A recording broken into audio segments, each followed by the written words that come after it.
What is going on, everybody, and welcome back to another Ross Reviews, where today we are in one of my all-time favorite Holdens ever. This is a VZ Clubsport, and far out. I have been waiting so long to get in the driver's seat of one of these cars because they're just my favorite. To me, the VZ is by far the nicest looking Holden they ever made, and you know, to finally be in the driver's seat and yeah, have a bit of a go, this is gonna be a lot of fun.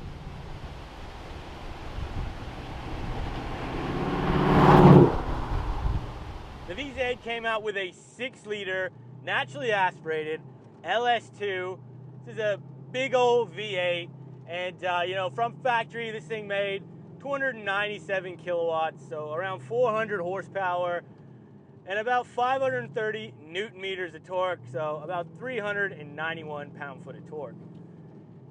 It's a pretty healthy number, you know, and it goes all right. This particular one is not factory. You know, this has got quite a bit of mods on it, you know, so we got the intake, cam, exhaust, you know, pretty much all your generic mods have been done to this thing, so it is pushing well over factory.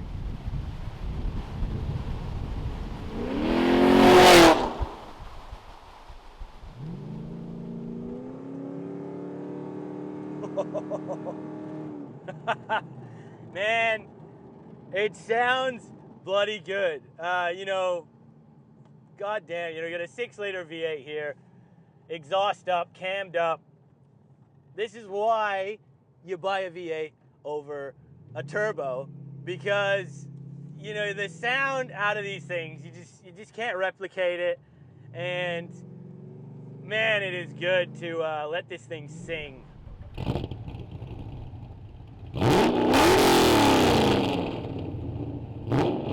Obviously, we can't talk too much on handling because the suspension has been changed here to airbags, but you know, going over the corners here, it's not too bad. And easing out of it, it's actually not bad. Yeah, it's pretty good. It's pretty flat. These weigh pretty similar to the Falcons. These are about 1.6 ton out of the factory. You know, so they are a big car. You know, it's an Aussie 4-door muscle car, so you know it's got a bit of weight to her. But mate, you know, these V8s, they make it not feel heavy at all. They really don't.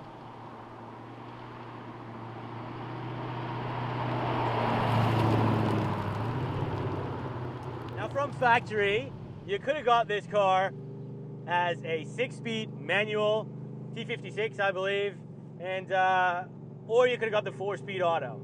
This is the 4-speed auto, unfortunately, though it does have a B&M quick shift in it, so you know, it does help it a lot. You know, you can run through first, second, third drive, and it does make it a lot more engaging. Though I'm going to be honest with you guys, if you can at all not get the 4-speed, I would highly recommend the manual, because it really does make the car feel a lot faster and just a little bit sportier. Now, in this particular VZ, on the inside, it is quite base model spec. So, you know, the seats are cloth. You know, it's doesn't have all the upgrades that you can get on these. You know, if you had gone to a Clubsport R8, you know, you would have got some upgraded brakes, so some really big, nice kind of leather form-fitting seats, which I think look absolutely amazing and are so worth the money to get. But you know, other than that, you know, it still feels pretty nice in here. You know, it's comfortable. The seats don't have a huge amount of bolstering to them, but they're comfortable, and you know, they're good for a long drive. I have always kind of liked the cup holders in these VZs because they just do seem like so over-engineered for an Aussie car. But yeah, you know, they do the job, and you know, I think they're pretty cool. They are.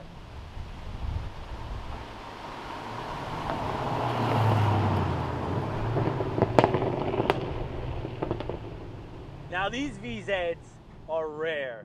No, like, I really mean they're really, really rare. to find one of these guys, you know, you want to go and buy one, go on car sales or Gumtree and try and find one. You know, you just cannot find nice examples of these to buy because they're just so hard to get and they're so desirable. I went on Gumtree and car sales last night to have a look. I found like 5 or 6 for the whole country. That is how rare they are. I had a look on the HSV database as well, and apparently there's only about like 1,800 VZ Clubsports ever made. Like, ever made. Like, out of the whole, special editions included, there's only about 1,800, you know. They're only produced for 2 years.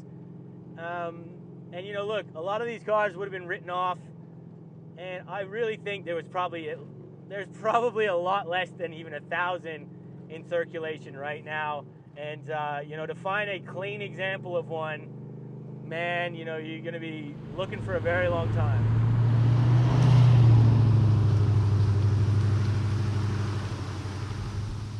Prices for these, you know, when these first came out from new, they started off at around $71,000.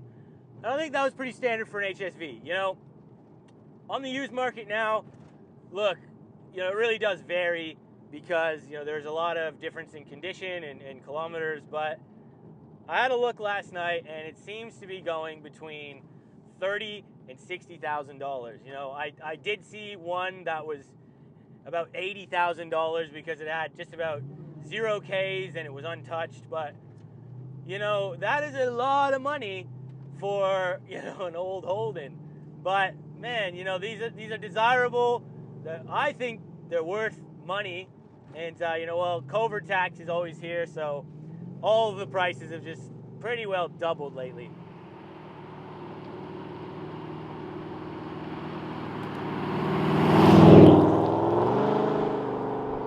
Now, sound. Well, this has got a 3-inch system running all the way through it, and let's just hear how this thing sounds.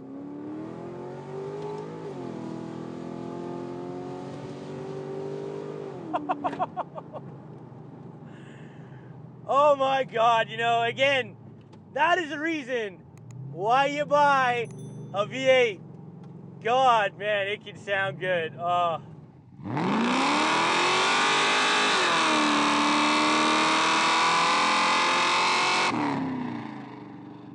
There is always something very special about a cammed V8 with an exhaust on it, because I love my Barra, but you just can't get that sound, you know, without a V8. And man, this is why the V8s are still so popular, and so many people, you know, refuse to get off of them because of that fact right there. They sound bloody amazing. And this one, it is no different. Just on the driving position, look, comfortable Commodore vibes, you know. You're just chilling out in the seat, nice big wheel. It's just perfect for Australia. It totally reminds me of a Falcon. You know, the Commodore and the Falcon are just two of some of the best Aussie cars ever. And, you know, they're just so much fun to get out and drive. They really are.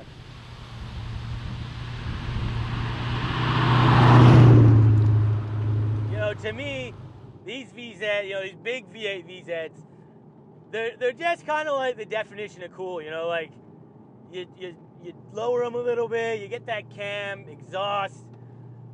You don't know how to do a whole lot, but they're just such a cool car. You know, when you drive this thing, you know, it's not so much about the top speed, it's about making that noise and frying tires, you know, which this thing does exponentially well.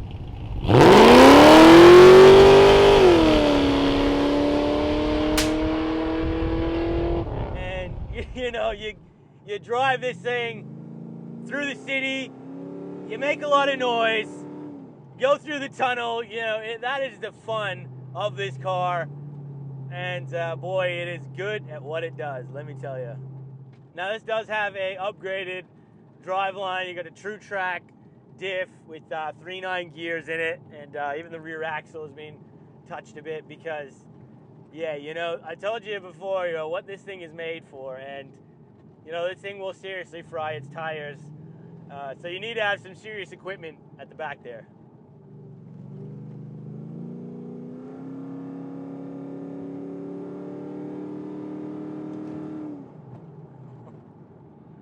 Still quick, still quick.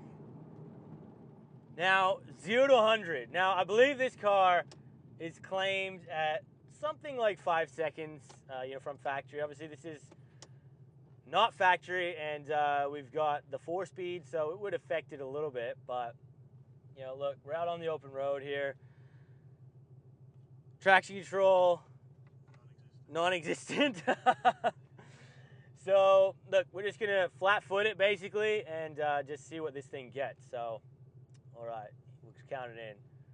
3, 2, 1.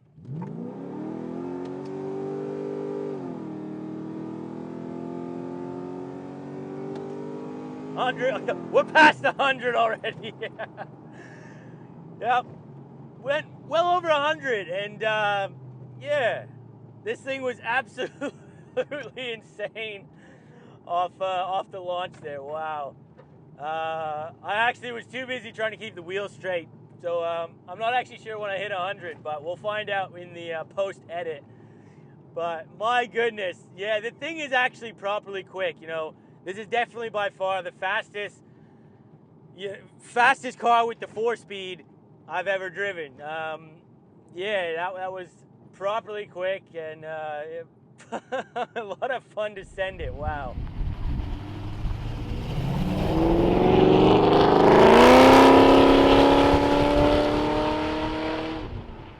Now I'm gonna finish the video off here today. So a huge thank you to the owner for you know, bringing his HSV VZ down, because this was seriously such a blast to take out.